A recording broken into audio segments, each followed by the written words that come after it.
हम लोग जानेंगे वैद्युत स्थितिज ऊर्जा होता क्या है। देखिए, वैद्युत स्थितिज ऊर्जा उस किए गए कार्य के बराबर होता है जो वस्तु को अनंत से लाकर निकाय की रचना करनी पड़ती है, उसे हम वैद्युत स्थितिज ऊर्जा कहते हैं।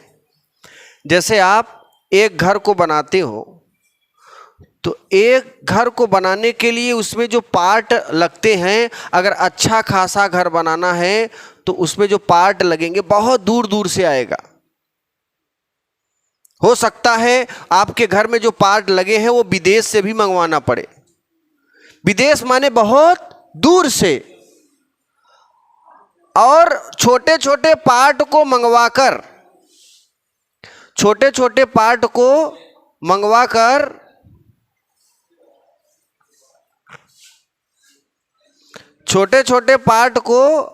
मंगवाकर एक घर बनाओगे। एक घर बनाना मतलब एक निकाय की रचना करना है। ध्यान समझना, हम एक एग्जाम्पल दे रहे हैं, इसमें जो डिफिनीशन देंगे उसका एग्जाम्पल पहले से रख दे रहे हैं आपके सामने। हमने क्या बोला? हमने बोला कि अगर आपको एक घर बनाना है तो एक घर को बनाने के लिए आपको उसमें जो पार्ट लगेंगे वो बहुत दूर दूर से आए हुए रहेंगे, और उस पार्ट को आप पहले कलेक्ट करेंगे, ले आएंगे, या ऐसे करते हैं घर बनता रहता है और पार्ट आते रहते तो उसमें जो पार्ट लग रहे हैं वो बहुत दूर से ले आ रहे हो। बहुत दूर माने अनंत, और अनंत से ले आकर पूरा एक घर जब बना लोगे, एक निकाय की रचना कर लोगे, तो उसको लाने में ना वस्तु में एक ऊर्जा संचित होती है जिसका नाम है स्थितिज ऊर्जा। ये चाक अगर हम यहां से यहां तक ले आए ना, तो इस चाक को ले आने में कार्य करेंगे, तो ये जो कार्य है ये ना स्थितिज ऊर्जा के बराबर होगा। कार्य किसके बराबर? स्थितिज ऊर्जा के।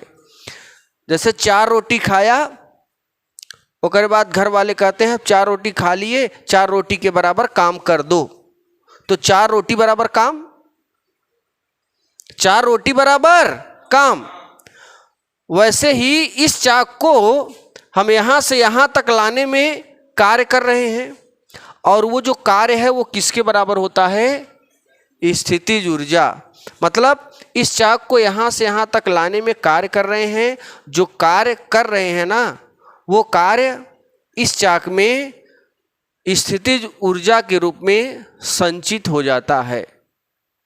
जैसे हम रोटी खाते हैं तो रोटी से हमें एक ऊर्जा मिलती है, और उस ऊर्जा से हम कोई भी काम कर सकते हैं। साइकिल चला सकते हैं, है ना, दौड़ सकते हैं, पढ़ सकते हैं।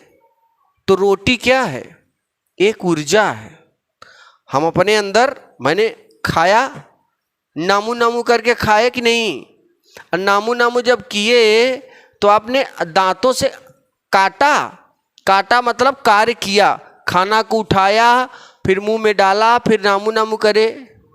तो ये बताओ, जब नामू नामू करोगे, चबाओगे, कार्य करोगे कि नहीं? अब वो छोटा छोटा होके पेट में जाएगा, है ना। अब पेट द्वारा हमें एक ऊर्जा मिलेगी, तो वो जो एनर्जी है वो किसके बराबर है? इस रोटी के, क्योंकि रोटी से ही हमें क्या मिला? ऊर्जा। तो रोटी बराबर ऊर्जा। ऐसे ही चाक को लाने में जो कार्य हो रहा है वो कार्य इसके अंदर स्थितिज ऊर्जा के रूप में संचित हो जाता है। तो कार्य बराबर क्या लिख सकते हैं? स्थितिज ऊर्जा। जैसे रोटी बराबर ऊर्जा, ऐसे कार्य बराबर स्थितिज ऊर्जा। जैसे विद्युत ऊर्जा बराबर प्रकाश ऊर्जा होता है ना। गतिज ऊर्जा बराबर स्थितिज ऊर्जा। ऊर्जा को एक से दूसरे रूप में बदल सकते हैं। वैसा किए गए कार्य को हम किसके द्वारा बदल सकते हैं? अब ये आगे वैद्युत लगा, वैद्युत की भी बात नहीं कर रहे हैं, हमने कहा किया गया कार्य किसके बराबर होता है, स्थितिज ऊर्जा को के बराबर। तो हम कहेंगे, जरा ध्यान देना, पहले इसकी डिफिनीशन लिखते हैं।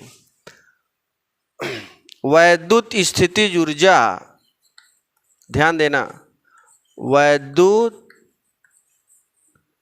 स्थितिज ऊर्जा उस किए गए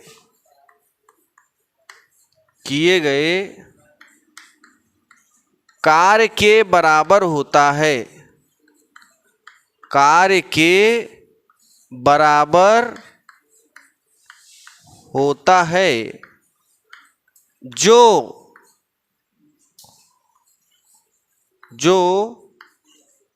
किसी आवेश, कोष्टक में किसी आवेश यानी वस्तु को अनंत से लाकर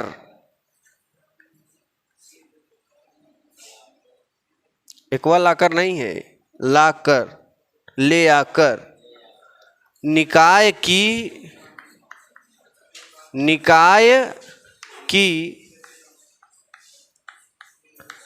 रचना करनी पड़ती है,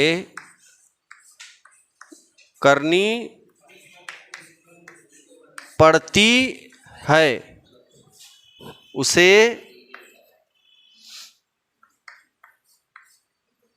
वैद्युत स्थितिज ऊर्जा कहते हैं। स्थितिज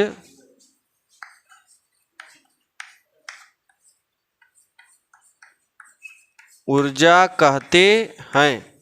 अब इसमें समझिएगा, इसमें कह रहा है वैद्युत स्थितिज ऊर्जा उस किए गए कार्य के बराबर, मतलब वैद्युत स्थितिज ऊर्जा को U से, लेकिन चूंकि वैद्युत लगा है इसलिए UE से, हाँ इलेक्ट्रिक स्टैटिकल एनर्जी, इलेक्ट्रिक वाला है ना ये, आपने 11th में पढ़ा था कार्य पावर एंड एनर्जी में, स्थितिज ऊर्जा को U से, अब वैद्युत अगर आ गया तो U ही लगा दो।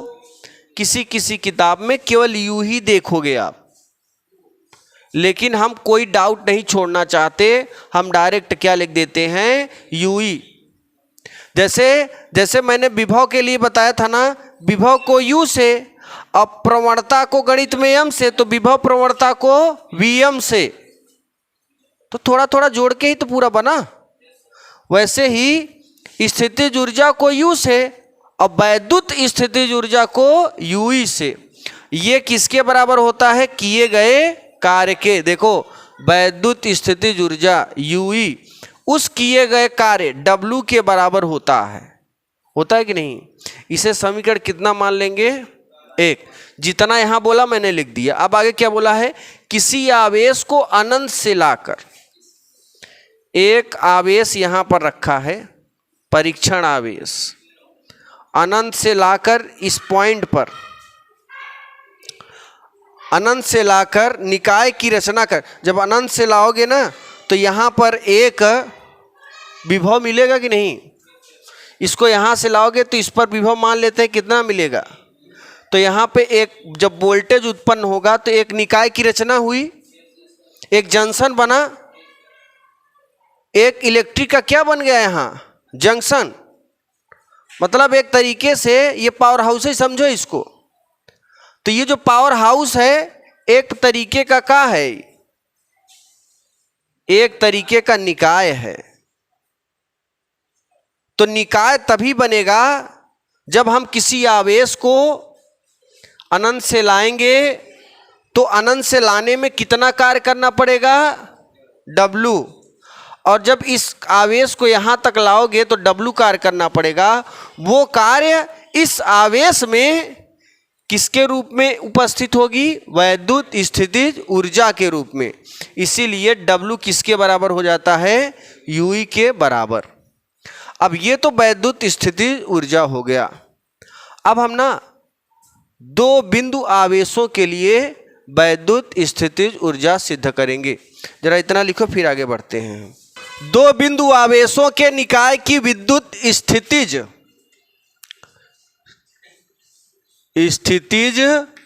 ऊर्जा, ठीक है।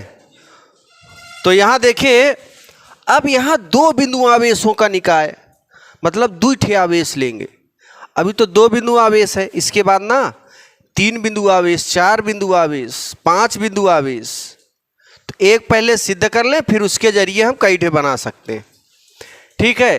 तो देखो यहां दो बिंदु लेते हैं, एक बिंदु ए पर लिया जाए और एक बिंदु, दो बिंदु ले लिया। ए लड़के हेडिंग जैसे वैसे काम कर रहे हैं।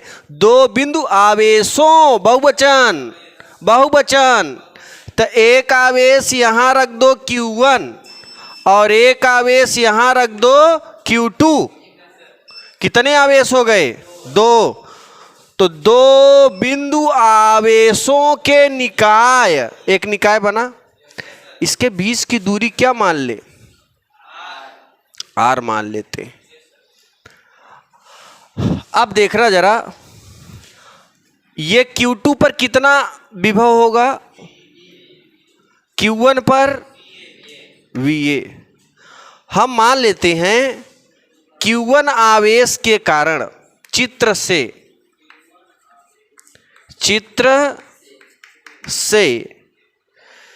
Q1 आवेश के कारण B पर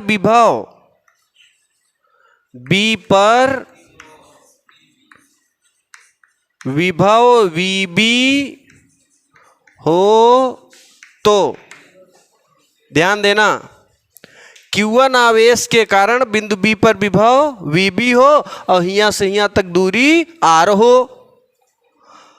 ये सूत्र जानते हो क्या? V बराबर 1/4 पाई एप्सिलॉन नॉट Q/R। ये सूत्र मैंने सिद्ध कराया है 2 तरीके से। कितने तरीके से? 2 तरीके से, है ना। अब देखिए आगे, अब यहां पे Q1 आवेश के कारण यहां पर Q है, बना देंगे Q1। यहां से यहां तक दूरी R है, R ही रखना। विभव का नाम क्या रख दिए हैं? VB। जहां V है आंख मूंद कर VB लिख दो। ये एज इट इज रहेगा, कांस्टेंट है, ये नहीं बदलेगा, कांस्टेंट है। Q के स्थान पर क्या हो जाएगा? Q1। दूरी R ही रहेगी, समीकरण 1। अच्छा ये जरा बताओ, इस आवेश को जब यहां से यहां तक लाओगे तो B पर किया गया कार्य का मान कितना होगा? B पर किया गया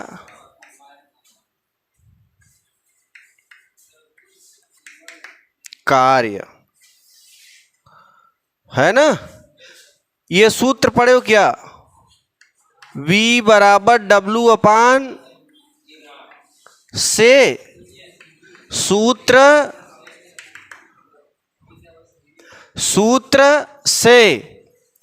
अब बताओ जरा, V पर विभव कितना है? B पर VB। यहां से यहां तक आने में किया गया कार्य W, और इस पॉइंट पर विभव क्या है?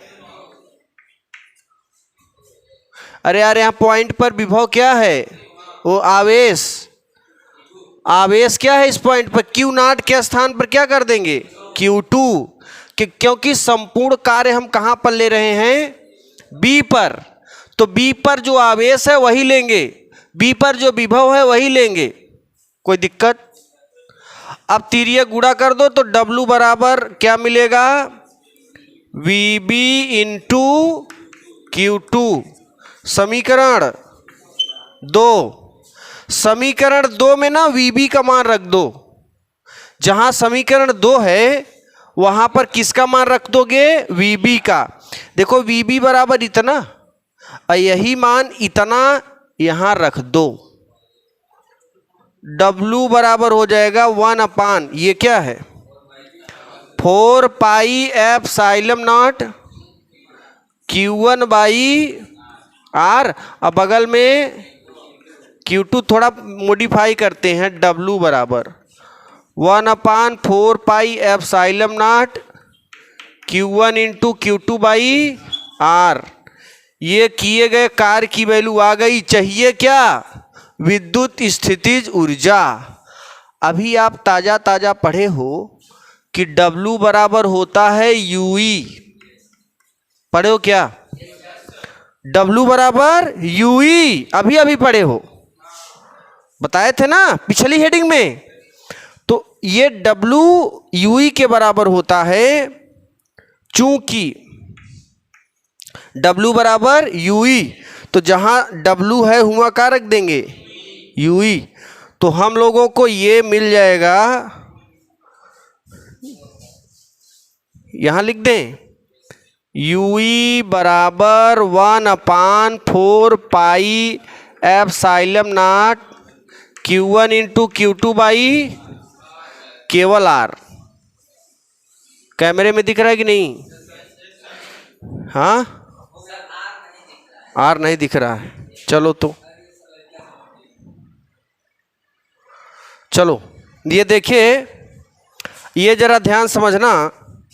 ये यहाँ पे लिख दे क्या सूत्र, वही ये वाला यहाँ लिख दे UE बराबर 1/4 pi epsilon not Q1 into Q2 by R। यही सूत्र है, ठीक। ये वाला मैंने यहाँ पे लिख दिया। तो यहाँ पे देखिए दो आवेश हैं, इसलिए लिखा है दो बिंदु आवेशों के निकाय की विद्युत स्थिति ऊर्जा UE। ये तो दो बिंदु आवेशों के लिए है, 3 के लिए अलग, 4 के लिए अलग। अब 3 आ जाएगा ना, तो इसी के बगल हम जोड़ते जाएंगे। इसको लिखिए